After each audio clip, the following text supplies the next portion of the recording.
Bienvenidos amigos y amigas a Historia con el Móvil. Yo soy Juan Jesús Pleguezolo y desde los estudios centrales del cuarto de mi casa te mando un caluroso abrazo y deseo de corazón que estés bien, que estés preparado para este hermoso viaje que vamos a hacer al pasado para intentar extraer lecciones que nos ayuden a comprender este complejísimo presente.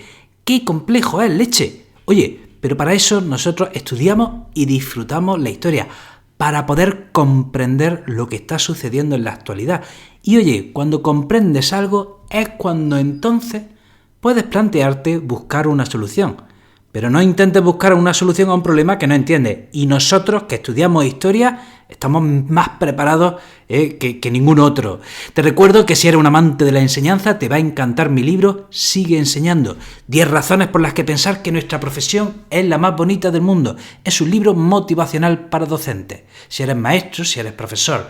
Y a veces sientes que estás perdiendo la vocación.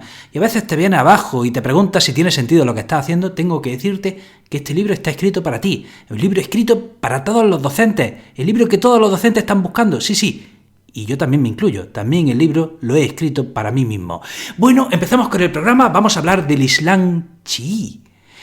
Te voy a dejar en las notas del programa la lista de episodios que hemos dedicado ya a la historia del Islam. Sé que te la has escuchado, sé que te la has estudiado, pero por si acaso recordemos algunos conceptos importantes. Miren, la mayoría de los musulmanes del mundo practican el Islam suní, pero hay un 10% de musulmanes en el mundo que son chiíes y la mayoría de ellos se concentran en Irán, ¿vale?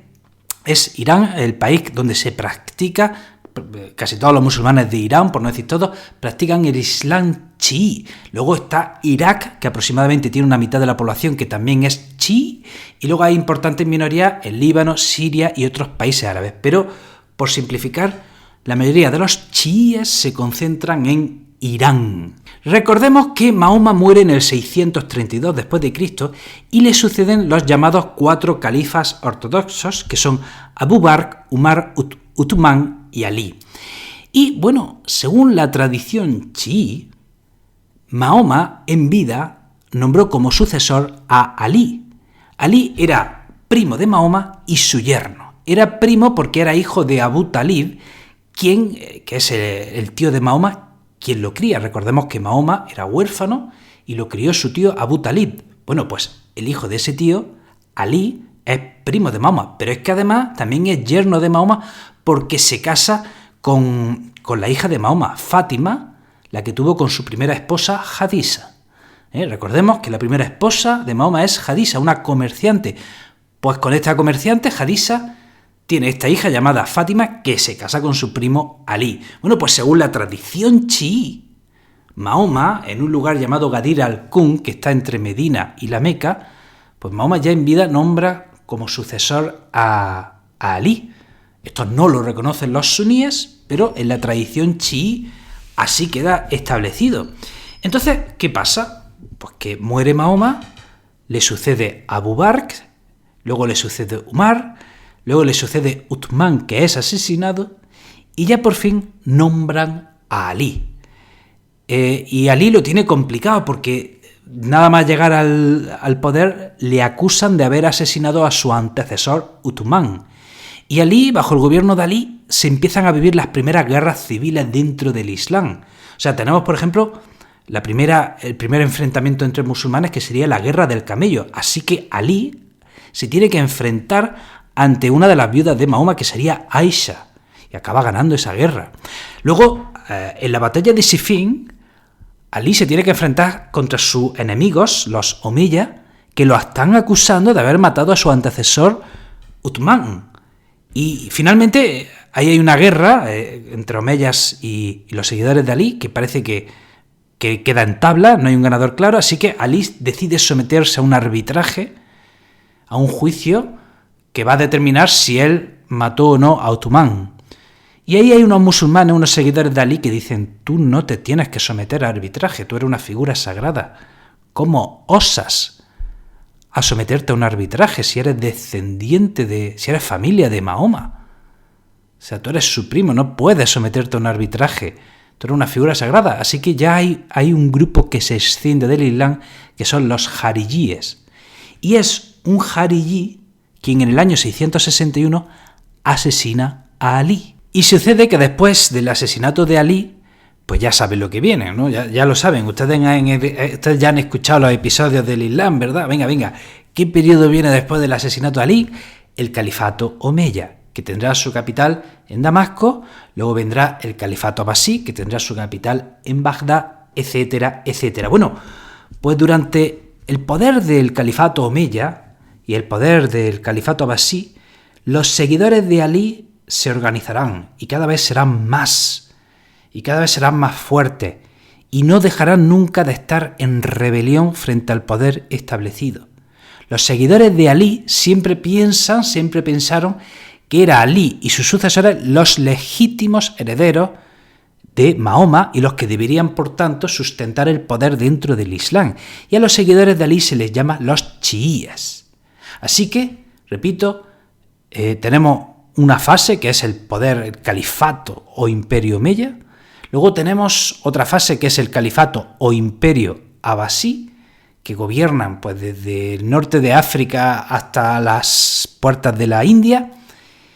Y en ese gigantesco imperio, repito, ahí está la minoría chií, que no dejará nunca de rebelarse frente al califato y no dejará nunca de estar perseguida. Y es ahí que nace dentro del chiísmo esa conciencia de rebeldía, de sacrificio, ¿vale? De estar siempre perseguidos, de ser siempre rebeldes frente a la autoridad. Pero volvamos a los acontecimientos. Hemos dicho que en el año 661 Alí es asesinado y sus sucesores siguen pensando, los seguidores de Alí siguen pensando que deben ser los hijos de Alí los que sustenten el cargo de líderes y guías del Islam. Entonces llegamos al año 680 y Hussein, uno de los hijos de Alí, consigue reunir a sus seguidores y se enfrenta a los Omeya. Y se enfrenta a los Omeya en la batalla de Kerbala. Y en esa batalla, Hussein y sus seguidores son derrotados y Hussein muere martirizado.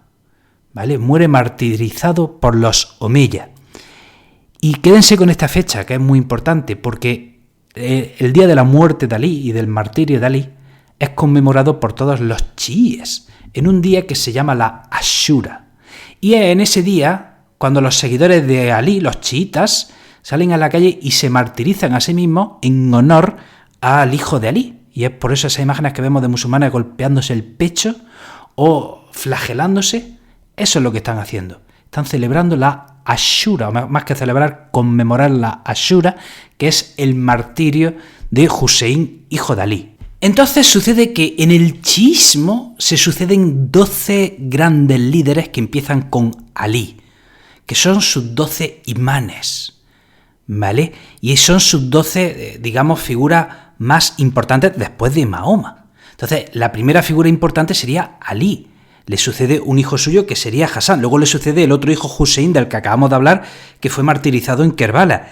Y luego le suceden, pues, los siguientes los voy a nombrar, que son Alí, Muhammad, Jafar, Musa, Alí, Muhammad, Alí, Hassan, Muhammad, y el 12º sería el Mahdi.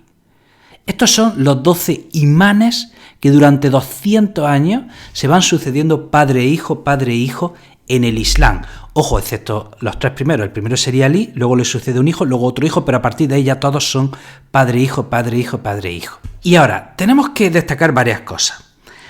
Hubo musulmanes, hubo chiíes que pensaron que los 5 imanes, que los imanes importantes llegan hasta el quinto. Entonces esos son los chiíes zaidíes. Luego hubo musulmanes que dijeron que no, que los imanes importantes llegan hasta el séptimo. Y entonces estos son los ismaelíes. Y la mayoría de los chiíes piensan que no, que los 12 son los importantes y estos son los chiíes duodecimanos. ¿Vale? En resumen, la mayoría de los chiíes son chiíes duodecimanos y creen en estos 12 chiíes. Esos chiíes que creen hasta el quinto o hasta el séptimo imán son minorías dentro del mundo chií. Y comentemos también una cosa curiosa con el 12º imán, el Mahdi.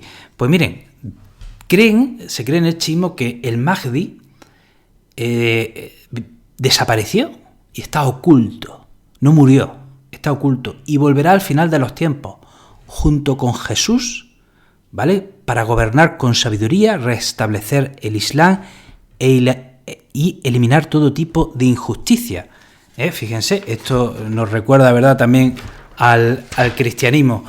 ¿Y qué tenemos que decir? Bueno, de las costumbres del chiismo, pues algunas ya lo hemos dicho.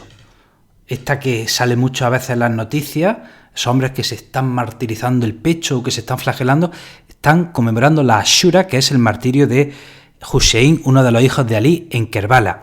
Luego, otra costumbre muy importante en los chiíes es que cuando rezan, a menudo se ponen un trocito de arcilla, rezan sobre un trocito de arcilla, que lo ponen en el suelo, y cuando se inclinan, la cabeza deben de ponerla sobre ese trocito de arcilla, que recuerda a la tierra de Kerbala, ¿vale? Luego, los chiíes, en lugar de rezar 5 veces al día, un par de oraciones las unen, entonces rezan unas 3 veces al día. Esto es otra cosa que me llamó la atención cuando estuve en Irán, a diferencia de otros países árabes donde he estado, pues que continuamente en otros países árabes oyes la llamada a la oración en medio de la calle, continuamente los altavoces están llamando a la oración. Es frecuente en otros países árabes ver gente rezando en la calle, o sea, su momento de oración les pilla en mitad de un parque, pues la gente se para y reza en mitad de un parque. En cambio, eso en Irán no lo vi. Ni escuchaba la llamada a la oración, ni veía musulmanes rezando en la calle, a diferencia de lo que sí veía en otros países árabes. Luego, ¿cuáles son los lugares santos para el Islam chií? Bueno, como el resto de musulmanes, tienen como lugares santos la Meca, Medina, Jerusalén, pero además tienen, como ya hemos dicho, Kerbala, tienen Nayaf, que están en Irak, y luego también hay un lugar santo importante que es Qom, que está en Irán, ¿vale? Y bueno, decía que hay un país donde la mayoría es, donde están la mayoría de los chiíes, que es Irán, y hay que decir que Irán se convierte al chiismo porque en el año 1501 hubo un rey en Irán, que ya hemos dicho que allí se llaman el Shah, que para diferenciarse del imperio turco suní, convierte su reino en el chiismo y hace que toda la población se convierta al chiismo. Entonces fue un poco una decisión política para diferenciarse sobre todo del imperio turco. Bueno, hasta aquí el programa de hoy, espero que te haya resultado interesante. Te dejo esa lista de episodios dedicados al Islam en las notas del programa, te mando un abrazo enorme y nos vemos en el próximo episodio.